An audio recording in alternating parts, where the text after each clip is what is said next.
Good morning, Professor, uh, respected faculty members, colleagues, residents, and all participants. Welcome to the academic meeting entitled Mr. Expert, Current Treatment Approach in Pancreatic Cancer. This meeting is conducted in a hybrid format, on-site at Ramathibodi Hospital and online via Zoom application. On behalf of the organizing committee, I'm pleased to welcome all of you and thank you to join us today. Today, we are honored to introduce our distinguished guest speaker, Professor Schulick, Chief Clinical Officer at the University of Rochester Medical Center, United States. Professor Schulick is an internationally recognized expert in HPV surgery. He has made significant contributions in both clinical and academic research in this field. Today, Professor will share with us on his expertise on current treatment approach in pancreatic cancer. Please giving a warm welcome to Professor. The floor is yours. Thank you very much. Thank you. All right. So, if you're a medical student, can you raise your hand? Medical students, okay. And then I know the fellows are here. So you should pay attention. You should pay attention because I'm going to ask questions, okay? All right. And maybe if you move closer, it may be easier, but I'm not going to force you. So.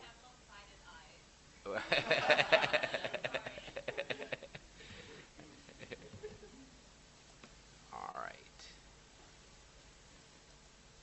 Okay, so a lot of people ask me, so I thought I would just start with a little bit of my personal history and my family history.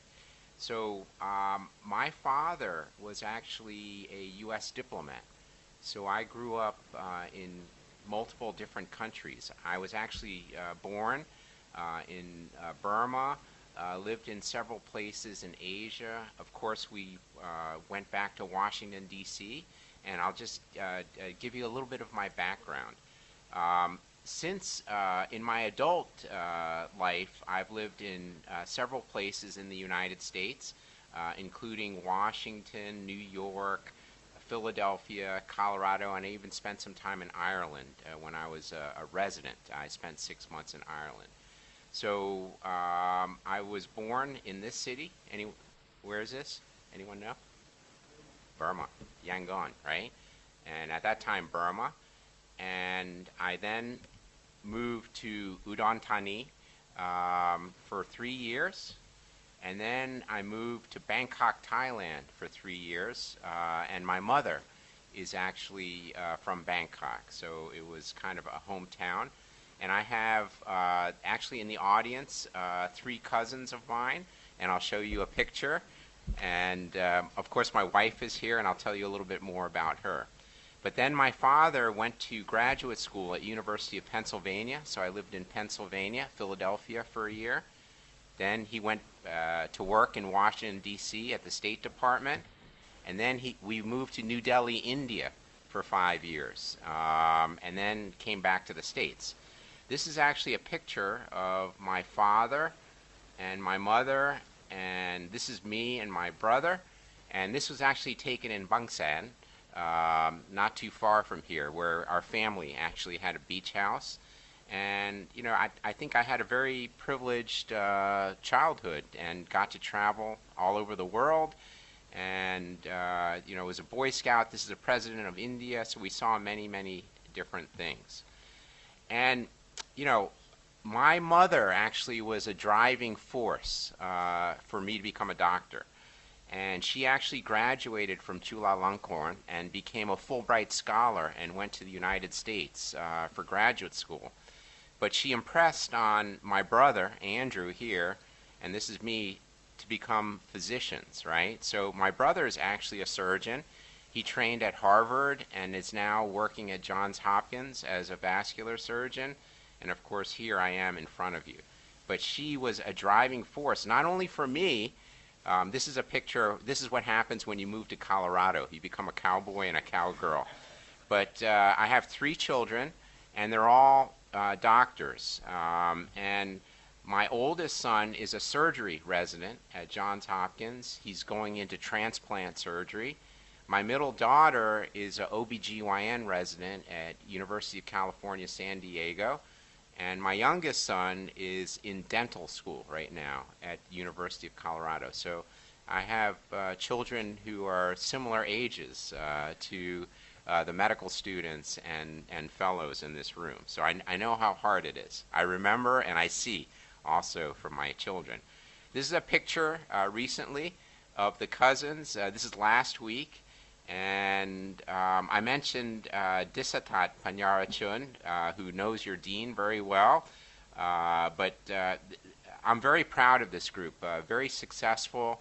We have diplomats, we have CEOs of companies, entrepreneurs, bankers. It's a very, very successful group, and I'm very proud. And, you know, I think this is what has formed a lot of my personality to enter medicine. So I've been trained at basically 3 institutions. I spent a lot of time at Johns Hopkins, where I earned 3 different degrees: engineering. I also got my medical degree there, and also MBA there, which is, I think, unusual for a lot of doctors. I also trained at the National Cancer Institute, where I learned a lot about immunology and about cancer. And I trained at Memorial Sloan Kettering Cancer Center in New York City, which is where I learned a lot of my technical skills with cancer surgery and judgment. So I think these things have helped form me. I've had basically 2 jobs, and I'm about to start my 3rd job. And I spent 13 years on faculty at Johns Hopkins, and then I've spent almost 14 years at the University of Colorado, and I don't know how many years I will spend at the University of Rochester, but I will practice surgery, but I will have a lot of administrative responsibilities at the University of Rochester. So for those of you who might know Schwartz, the textbook Schwartz, he's from University of Rochester. He was chair of surgery, and it may be probably the most famous textbook, right? And I think it's translated into Thai also, into many, many different languages. So because Professor Chanarong, can you raise your hand? Yeah. So I know he's your teacher, but he was my teacher also, right? This is 5 years of general surgery training, clinical training. I counted up how many cases I did, and I worked with 97 different faculty, 97 attendings. And you can see pictures, and I tried to get as many of the pictures as possible. But you recognize this person right here? Yeah.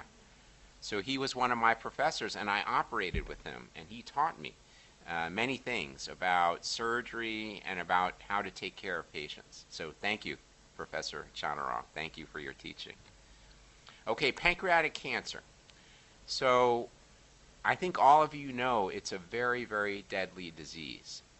In the United States, right now, it's the 3rd most common cause of cancer death in the United States. And in the next 5 years, it will become the number 2 cause of cancer death. The medical students, what's the number 1 cause of cancer death? Yeah, cancer. What kind of cancer? Lungs number 1. What's number 2?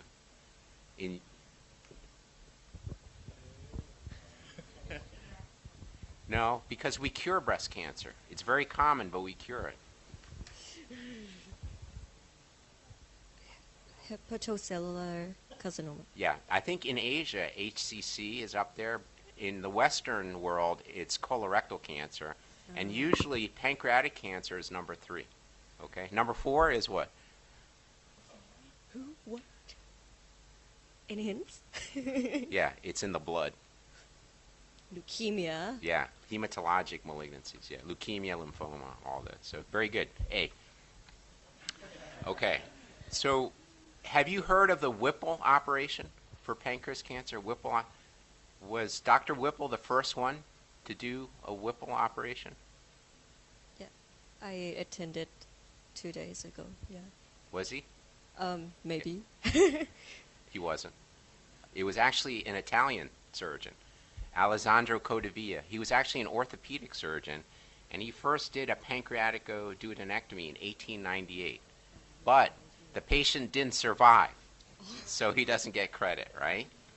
And then, even then, it wasn't Whipple who did the first successful pancreaticoduodenectomy. It was actually Walter Kausch. He was professor of surgery at Berlin, right? And he actually did the first successful pancreaticoduodenectomy in 1909, right? And then in 1935, Alan O. Whipple, who was actually chair of surgery in 2 New York hospitals, including Memorial Sloan Kettering, he reported the first series of 3 cases of pancreaticoduodenectomy, right, for ampullary cancer. And in the United States, we call it the Whipple operation, but it should really be called the Kausch operation or the Kausch-Whipple operation, right? And then the first person to do a pancreaticoduodenectomy for pancreas cancer, the others were done for ampullary cancer, but the first for pancreas cancer was actually an OBGYN surgeon at Memorial Sloan Kettering, Alexander Brunswick. And here are some diagrams of what he did. And he was actually the first person to do the Whipple operation, the pancreaticoduodenectomy, in 1 stage. Back then, you had to do it in 2 stages because it was such a long and complex operation. You know, as surgeons, we take a lot of credit. We think, oh, you know, pancreaticoduodenectomy, it's all developed by surgeons.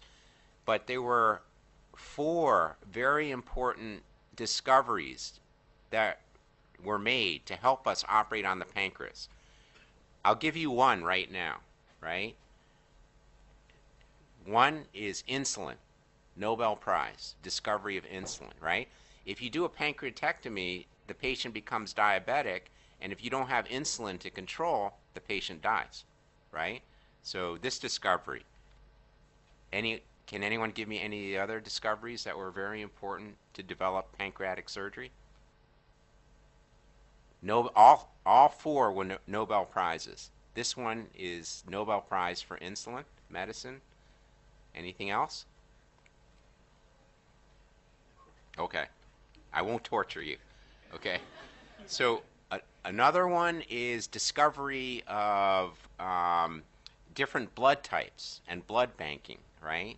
So blood banking is very important for pancreatic surgery, right? I know you are great surgeons and you never lose blood, but sometimes you lose a lot of blood and you need to give the right blood and you have to have good blood banking, right?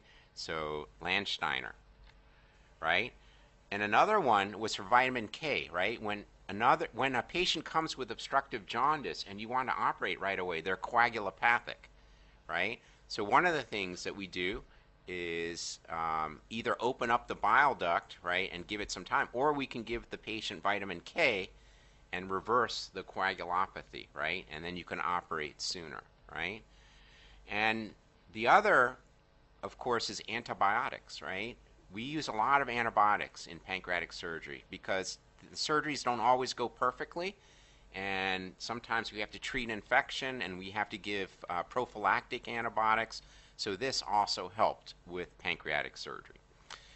So this operation was developed almost 100 years ago, in some places over 100 years, but it wasn't done very often because mortality was very high, right?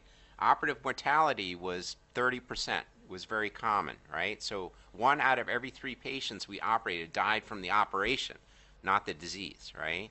But then several centers around the world, and I picked these 2 centers because I trained at these 2 centers, but there were other centers in Asia, in Europe, and so on, where they started focusing on pancreatic surgery and brought operative mortality from 30% down to 1% or 2%, which it is at most high volume centers now, right? And John Cameron was head of the School of Pancreatic Surgery at Johns Hopkins in Baltimore, and Murray Brennan was head of the School of Pancreatic Surgery at Memorial Sloan Kettering in New York City, and both great people. Now, the problem, we developed these very complicated operations, but 5-year survival was very low, despite having an operation, right? So in the best hands, we could get 20% 5-year survival, right? 1960s, 1970s, 1980s, 1990s, after 2000, right? So we somehow never made it past 20% 5-year survival for many years. So what's happened in the last 10 years, and what must happen in the next 10 and 20 years? Well, we need better understanding of the molecular events. We need to prevent. We need earlier detection. We need better systemic therapy, chemotherapy, immunotherapy. We need to resect more patients with locally advanced disease, and I'll focus on that later in my talk. Multidisciplinary care of patients is very important. And of course, it's a tool, but we have to use laparoscopic and robotic pancreatectomy appropriately, right? So this is Bert Vogelstein. Professor Chanarong has met him many times, probably the most famous scientist, most quoted scientist in the world. And he developed and contributed a lot to our genetic understanding of pancreas cancer. So I would resect a cancer, bring it to the lab. He would take the tumor and look at the DNA and sequence it, right? This is a very old paper now, but it was one of the first to show that pancreatic cancer is not one disease, but many different diseases, and every patient with pancreatic cancer has a different disease. So the problem with us is we try to treat everyone the same way, but everyone has a different disease, different cancer. So our results are very variable. So I think one of the future things will be to subdivide people with pancreatic cancer according to their genetic mutations and have a personalized therapy for each patient. And we're doing that now, but we have a lot of room to grow. One example is for BRCA mutations. We know that if a patient has pancreatic cancer and they have a BRCA mutation, that if you treat them with platinum and PARP inhibitors, many of them are extremely high responders, and we can cure some of these patients with PARP inhibitors and platinum-based therapies. But this is relatively a small percent, and if a patient has this mutation, we try these agents first rather than going down the traditional pathways. This is a report from 5 years ago now, showing that if we know of specific mutations and we match our therapy to those mutations, they have a much higher median overall survival. These are patients with metastatic pancreas cancer, and if they have an actionable mutation, but we don't act on it, then it's similar to kind of the baseline. But if they have an actionable mutation and we target that actionable mutation, they have a much longer median survival. I think all of you know risk factors for pancreas cancer. For the medical students, if everyone stopped smoking today, what % of all cancers would go away?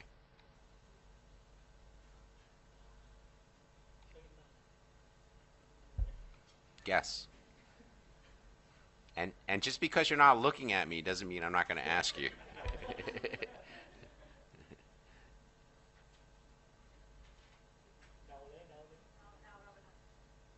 It's okay to guess. 50%? Yeah, it's a little high. Maybe 30 or 40%. So everyone stops smoking cigarettes, 30 to 40% of cancers. Most lung cancers would go away. A lot of colon cancer would go away. A lot of pancreas cancer would go. So about 30 or 40%, right? So it's a good guess. And understanding the molecular changes. You see all these molecular changes as the mucosa in the pancreatic duct goes from normal to low-grade dysplasia, high-grade dysplasia. There are all these mutations, and understanding all these mutations gives us the possibility of targeting. Liquid biopsies are becoming more important now. There are actually commercial tests that we can do to look for cancers and recurrence. They're not great right now, but I think in the next 5 or 10 years, liquid biopsy will become more important. Of course, it's very expensive, But the beauty of it is you don't actually need to target the lesion. You just can draw some blood and see what type of cancers. And you might look for pancreas cancer, colon cancer, breast cancer, all kinds of cancers. It'll become, I think, much more common in the next 5 and 10 years. Another opportunity against pancreatic cancer is to understand the cysts, right? What percent of patients you do a CAT scan on, you'll find a pancreas cyst?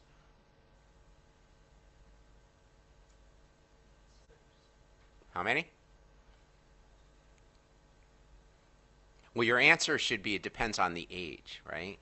So, right, in an older population, it could be 10 or 20% of people have cysts in the pancreas, but young people, 1 or 2%, so it's very rare. Which one of these can cause cancer? You have pseudocyst, mucinous cystic neoplasm, serocystic neoplasm, IPMN. Which ones can cause cancer? Which one? Mucinous, right? Mucinous cystic, yes, can cause cancer. What about IPMN? Yes. What about pseudocyst? No. What about serous cystadenoma? No, right? So anything with mucinous, right? Intraductal papillary mucinous, mucinous cystic. So if we see a patient with this, we have to monitor them very carefully, and it's an opportunity to catch the cancer early, right? Of course, I'm not going to spend time here. There are many familial diseases that put patients at very high risk for pancreas cancer, right? And I've listed some of the mutations and some of the different syndromes here.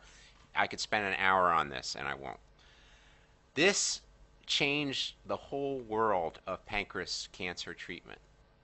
So until this paper was published, now about 7 years ago, we did not have good chemotherapy for pancreas cancer, right? And if you have good chemotherapy for pancreas cancer, you can be more aggressive in the operating room, right? Because what's the point of being very aggressive and then the patient has metastatic disease? You haven't accomplished very much, right? So this was a landmark paper, and it showed that FOLFIRINOX, if you treat patients with FOLFIRINOX with surgery, you have a much, much higher chance of 5-year survival versus the traditional gemcitabine, right? And I used to joke around, giving a patient gemcitabine was like giving holy water. It didn't really do very much. But FOLFIRINOX actually did something, which is very important. Pancreas cancer, when a patient presents in clinic, 50% are metastatic, right? And so you really can't do very much, right? 20% are locally advanced, right? Where everything is wrapped around the major blood vessels and it's very hard. 15%, it's touching and involving some of the blood vessels, but it's reconstructible. And only 15% are resectable. So 30 years ago, we only resected resectable. 20 years ago, we resected resectable and borderline. And in the last 10 years, we now resect resectable, borderline, and locally advanced, right? Because now we have the ability to reconstruct vessels, and I'll show you some examples.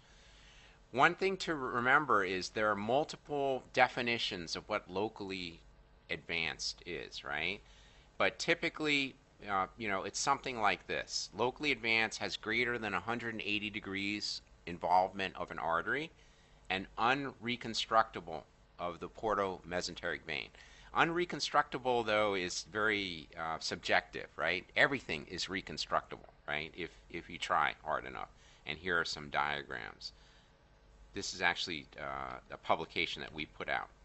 And then when a pancreas cancer patient with locally advanced disease, sees a doctor, every doctor has a different definition of what's resectable, right? And I think a lot of it depends on the anatomy, a lot of it depends on performance status, a lot of it depends on tumor biology.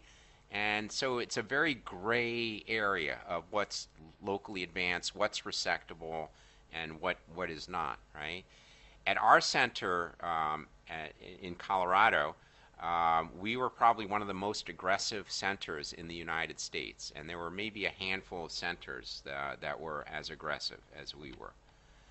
The other thing to remember about pancreas cancer is even if we only see one mass, typically the tumor cells are already circulating, right? Each dot here is a different patient. If you give neoadjuvant therapy, you decrease the number of circulating tumor cells, but they're still there. If you operate and take it out, you decrease the number of circulating tumor cells, but they're still there. If you give chemo and then operate, sure, you decrease the number of circulating but they're still there, right? So you must always remember that, even if you only see the mass, most of these patients have circulating tumor cells. So you must have some chemotherapy or other strategy to attack these circulating tumor cells. This is a paper we put out a couple of years ago showing that even with vascular resections, we can do it. There is 5-year survival, but mortality from this operation goes up significant, especially if you go after arterial disease. So now I'm going to talk about some of the technical points for resecting locally advanced disease. And I'm going to divide it artificially into venous involvement and arterial involvement. Which one do you think is worse, venous or arterial? Arterial, right? Much more comorbidities and chances of bad things happening if you go after the artery. But let's just focus on the vein. So we almost never use any interposition. We primarily put it together, and we can get 7-8 centimeters and put it together primarily. If we have to use something, we can use autologous or cadaveric graft. I've never put in synthetic, Gore-Tex, because it clots very easily. Only in an emergency would I use Gore-Tex. If I had no other option, I would use Gore-Tex. The other thing is you don't have to reimplant every branch. You can take advantage of collateral flow. And of course, the principles of vascular surgery, avoid tension and kinking and, the standard things with vascular surgery. The Cattell-Brash maneuver is very, very important. So when I do these operations, I mobilize the whole root of the mesentery, right? So I can almost auto-transplant the small intestines, and you can get 6, 7, 8 centimeters of SMV or portal vein or whatever, right? And this is a diagram showing the Cattell-Brash maneuver. And you can get to the root of the SMA, you can get to the root of the celiac, you see all the veins very well, and it just allows mobility to do whatever venous reconstruction is necessary. And here's a typical example. You see the cancer here invading. This is the portal vein, and this is the splenic vein, SMV, right, and its branches. This is very typical, right, and you can see the diagram here. And by mobilizing and doing a Cattell-Brash, you can cut here, and simply pull the two ends together, and it becomes a very simple, anastomosis, right? And you can see here's the anastomosis, and SMV to portal vein, preserving actually the splenic vein in this case. So the problem was below where the splenic vein fed in, right? And again, don't need to implant, right, every branch. Only one jejunal branch was implanted here. Of course, we kept the splenic vein and the inferior mesenteric vein, but only one jejunal branch here, right? And here's some intraoperative pictures, again, of a case I've done more recently, where a single jejunal branch and no splenic vein, no IMV, and this was all that was necessary to have good drainage of the intestines. And you can see the anatomy here. Okay, artery becomes more complicated, right? We started doing venous resection and reconstruction, several decades ago. I think only in the last 10, 15 years has it become more common in the United States. The Japanese have been doing it for several decades. The thing to remember about arterial involvement is we always consider divestment of the artery, leaving the artery intact and moving, divesting, taking the cancer away from the artery, right?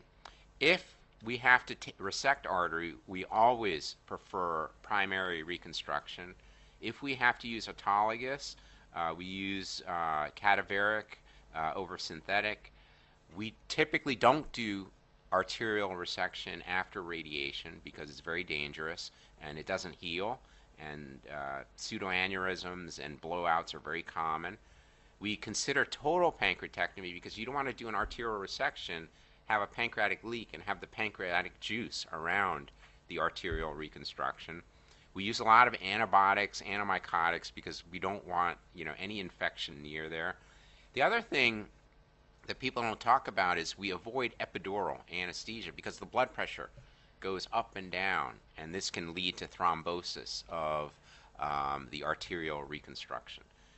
And again, this looks like you have to resect, but when this patient was taken to the operating room, everything was divestible. We didn't have to resect anything here.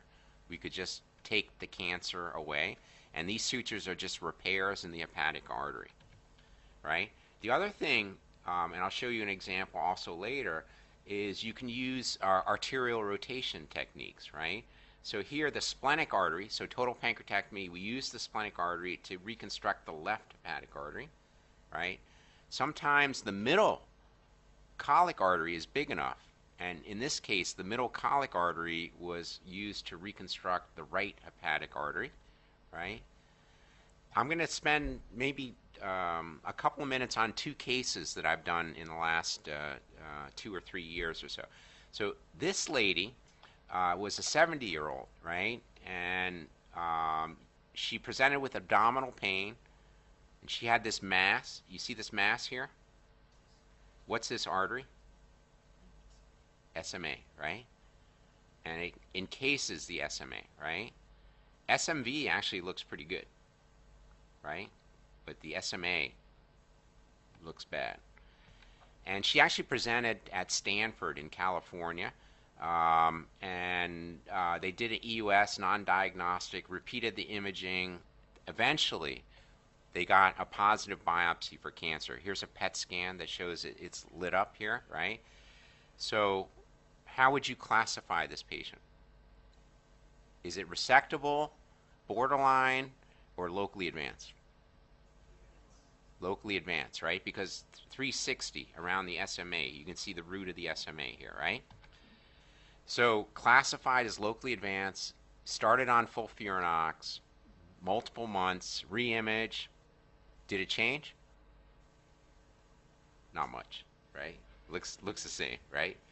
So this is all in California. So they switched her to Gemabraxane, gave multiple months of that. Did it change? No. Okay. So then they switched her to a new regimen, right? Liposomal irinotecan, 5-FU leucovorin. This is almost a year later now. Any change? No. No change, right? But the good news is after a year, no change. That means maybe not so aggressive, right? No metastatic disease. Her CA19-9 was nice and low. So, right? She went to 12 different institutions around the country. East Coast, West Coast, middle. She came to us and we said, operate, You have, undergone every type of chemotherapy, stable, no change, didn't grow, no metastases. Might be good biology, right? So the first thing we do is look, is there an origin of the SMA? It looks good? Looks good, right? Is there a target distally? Looks good. This is where the cancer is, right? So we said, go to the operating room. So the first thing I did was I did a Whipple operation, and I divested the SMA. Here's the portal vein SMV, right? Portal vein SMV. Here's the SMA, divested. It looks good, right? So maybe, but I checked the wall of the artery right here, cancer. So I switched to total pancreatectomy, right? Frozen section, yeah. Intraop frozen section, cancer from here, right here. So I said, I don't want to leave cancer behind. And this was a Whipple. So I said, I have to do a total pancreatectomy, right? Mobilize the splenic artery. You see the splenic artery here, right? did a splenectomy, right? Rotated the splenic artery to the SMA. You see that?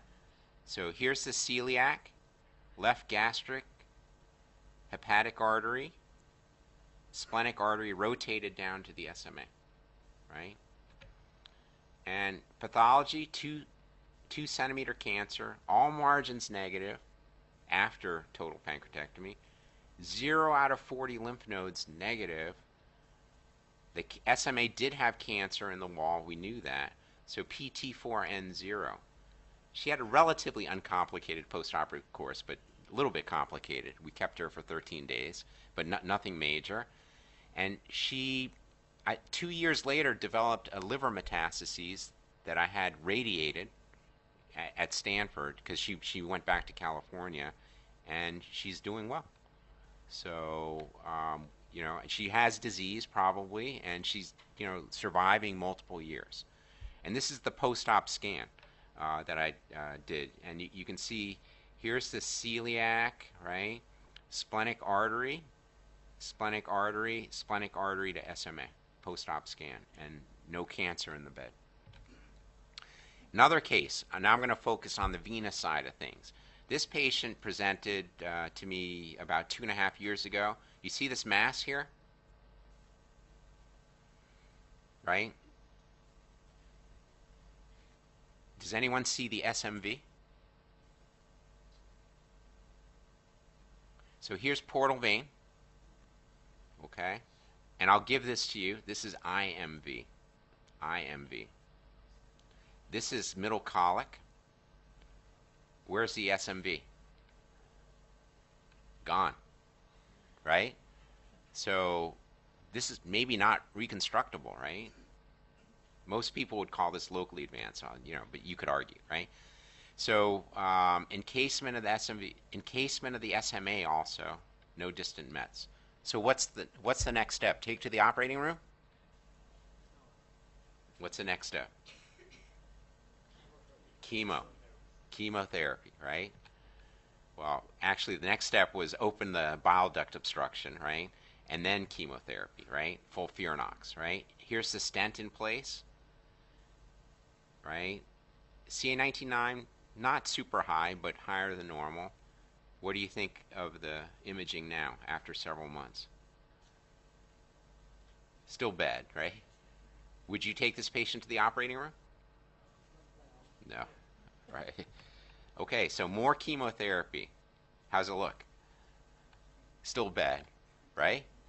Here's portal vein, IMV, middle colic vein, stent, SMV, gone. Right? Still bad, right? More chemotherapy. CA19-9 is normal now. 25, right? This is January 2024.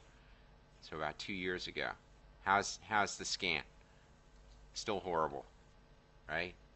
Would you take this patient to the operating room? No? Okay, we're crazy, right? So we said, okay, let's try, right? Because she'd had a year of chemotherapy, CA19-9 normalized, no growth, no metastases, so it's worth it to be aggressive. So I actually took her to the operating room, and I resected the SMV. SMV is gone. You see that? And I didn't reconstruct it. I only reconstructed the middle colic and the IMV. Middle colic, IMV. That's it, right? And all the margins were clean. 3 out of 55 lymph nodes. She had ascites postoperatively because she didn't have enough venous drainage, right? But eventually she did well. And here's a post-op scan showing the collaterals. Here's the IMV going to the portal vein. Here's the middle colic going to the portal vein, and you can see that. You can see the junction right here, and many, many collaterals. So what I did with many others is build this model of taking care of pancreatic cancer patients, right? And we built this multidisciplinary clinic with all the different experts.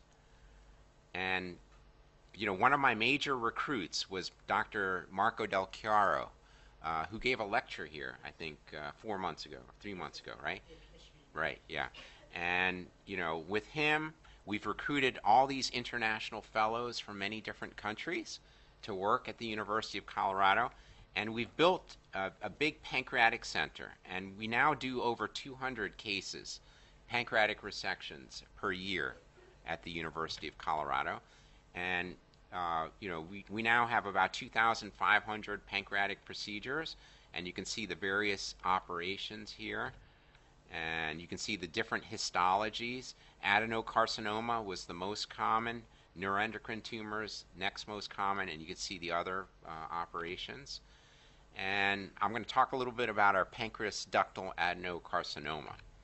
So you can see I arrived University of Colorado in 2012.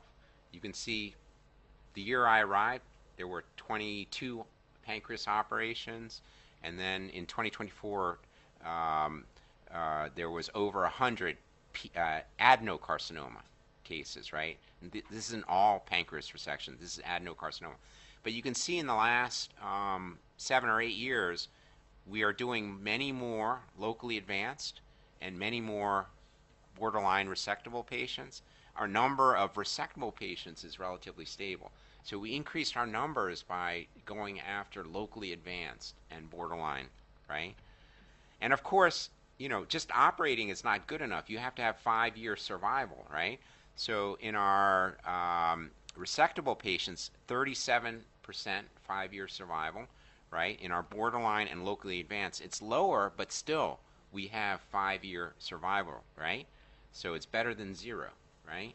So more complicated operations. Our results are good, not perfect, but we give these patients now a chance for long-term survival. The other thing I want to emphasize is none of my operations I did by myself. I always operated with a resident, and the residents took care of my patients. So an education team is very, very important, right? And at the University of Colorado, we have 165 surgery residents and fellows in our program, right? And we do over 40,000 cases a year. We did at the University of Colorado, and we have a very, very big education office. Research is very important. So this is how much research dollars we get from NIH, right? And Johns Hopkins has about $9 million of research a year. This is last year. University of Colorado has almost $10 million. Where I'm moving to the University of Rochester, the Department of Surgery actually has about almost $11 million a year of research funding from the National Institutes of Health.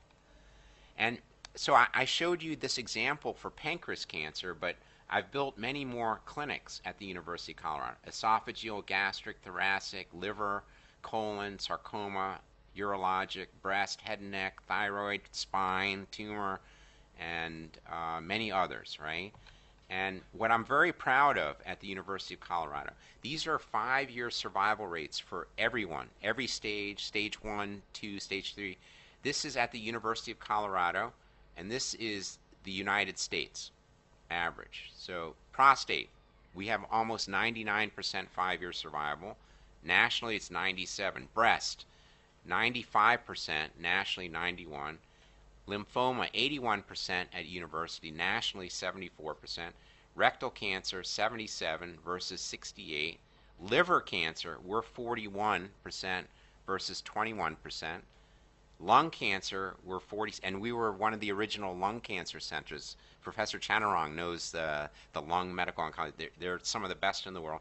46% 5-year survival versus 23%. And pancreas cancer, everyone, metastatic, locally advanced, resectable, 26% versus 13%. So double the national average at our cancer center. And you can see the number of cases we've done at the University of Colorado. You can see we're over 40,000 cases, all surgeries, inpatient, outpatient, everything. And, unfortunately, unfortunately in the United States, the health of a department is very dependent on how much money you bring into the department, right? So the Department of Surgery is almost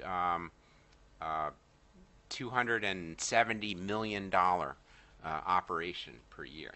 And we've grown many faculty, And what I'm also very proud of is we had very few female professors and associate professors, and now we have many, many leaders in the Department of Surgery who are women, many professors, many associate professors. So that's, I think, very important because over half our population is women, more than half of our medical students are women, right? But in surgery, we have such a small number of women leaders and surgeons that over time we have to correct this.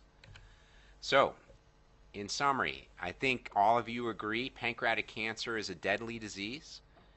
We can now do pancreatectomies with low mortality. Best results are at high volume centers. We're making slow and steady progress. Actually, better than slow progress. In the last decade, a lot of progress. I talked about these things, and I did not talk about laparoscopic and robotic pancreatectomy, but that's another topic.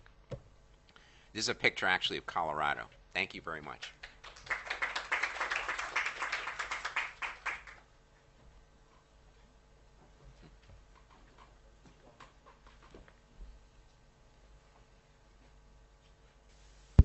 So thank you, Professor, for the insightful and comprehensive lecture. Do you have any comment or any question from floor? Okay.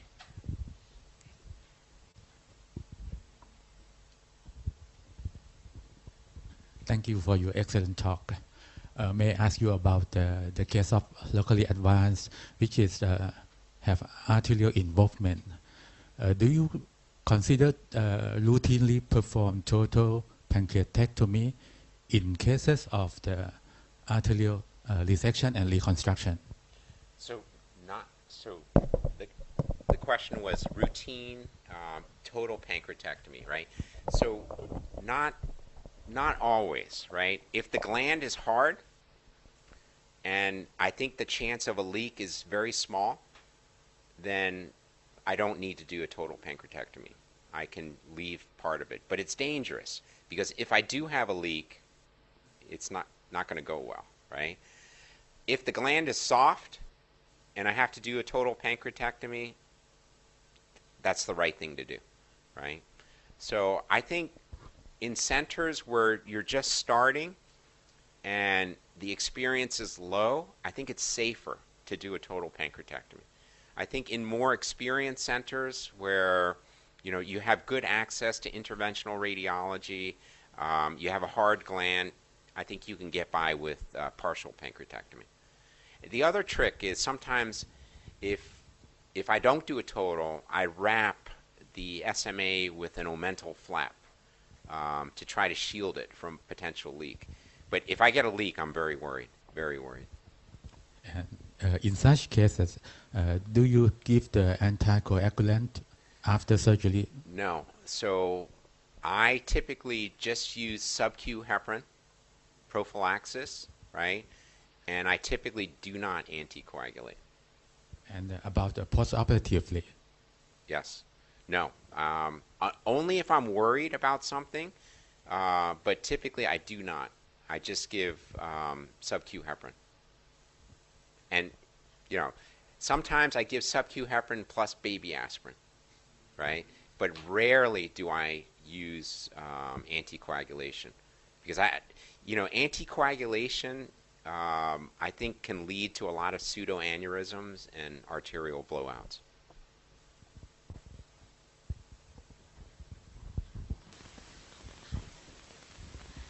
Good morning, this is Schulick. My name is Tirada. I am a medical oncologist here.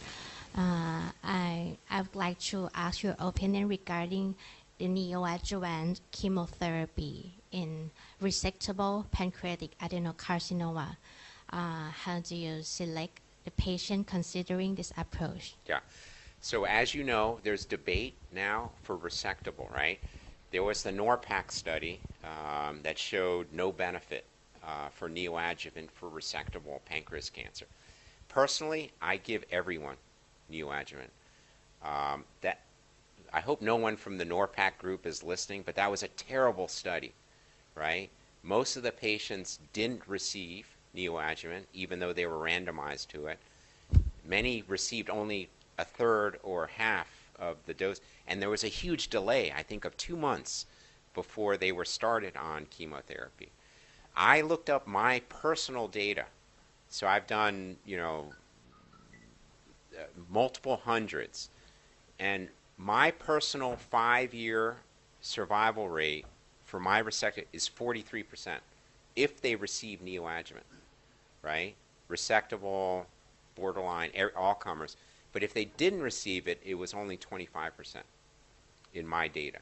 So it's not a great, it's not a randomized controlled trial, so it's not great data. But my personal experience is, put everyone on neoadjuvant. Also in a disease where they're circulating tumor cells, right? I mean, I think it makes much more sense. Routinely tested for ctDNA for all patients? No, not routinely, but I don't need to. I know it's there, right? Yeah. Thank you. Right. Thank you very much.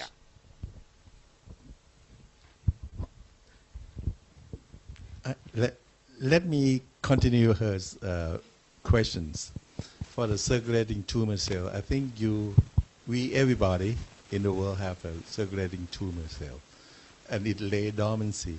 How are you going to challenge the people to improve the immunity in themselves so that will keep the circulating tumor cell in dormant? Yeah. Well, I don't know that they're dormant. The process of implantation and forming a metastasis is very inefficient. So you can have a lot of circulating tumor cells, but as long as the immune system is healthy, and as long as you don't have any, inflammation or any good soil for the tumor cell to plant and grow, then it's okay, right? And the key is to, I think, maintain an immune system that can keep these cells under check, and also not provide an inflammatory bed where they can go and implant. Can I ask further? This is what I'm asking you to say, that how are you going to improve your immunity in order to keep the cancer cell circulating in dormancy? Yeah. That means so that it will not explode. Well, one, I think, very important thing is to be a good surgeon, so you don't have postoperative complications, right? We all know that if you have a postoperative complication, you decrease that patient's chance of 5-year survival. Another is if you give a blood transfusion, right? We also know that if you give a blood transfusion, you decrease that patient's chances of 5-year survival. So some of it is surgical, right? And managing postoperative complications. And some of it also is giving the right adjuvant therapy, postoperative adjuvant therapy, but maybe sometimes we give too much. Or if we give postoperative adjuvant therapy that's not effective, we may actually hurt that immune surveillance. So it's being a good doctor. Can I ask a little more? I'm just going into the preventive measure. When you have a circulating tumor cell everywhere, it's lay dormant everywhere. How are we going to improve our immune system in everybody? Yeah. This is what I heard, and I think in Ramathibodi we have a lot of nutritional department who say that we are demanding so much about consuming meat, and it's all chemical, a lot of chemical. Yeah. I think this is one of the problem that we interfere with our immune system because of this. Yeah, I think you have to address this in order for preventive. It's better than curative. Yeah, we know. So exercise, very important. Maintaining a good body weight, very important. Not smoking, very important. Having good nutrition, very important. All these things we know decreases the rate of forming cancer, right? So you're absolutely right. Yeah. May I ask a question? Thank you for nice talk and excellent presentation.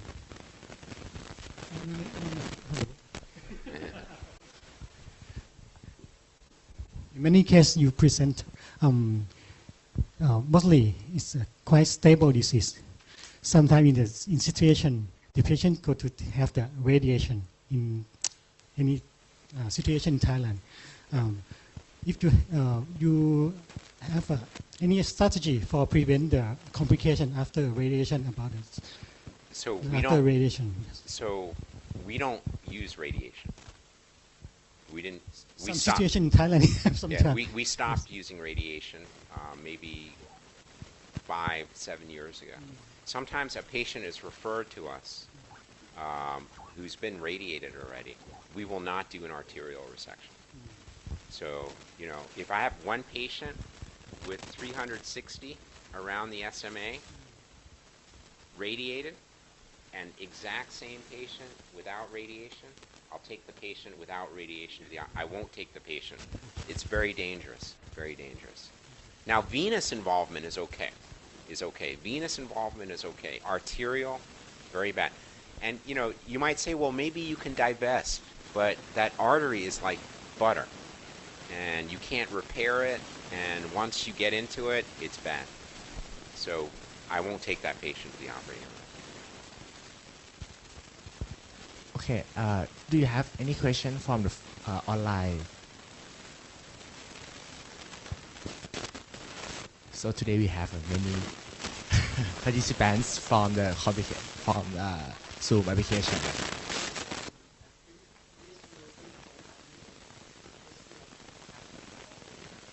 Yes, over the Thailand. Well, to the online audience, thank you very much for attending. And if we don't get a chance to interact today, I hope in the future we get to meet in person or online or at a conference.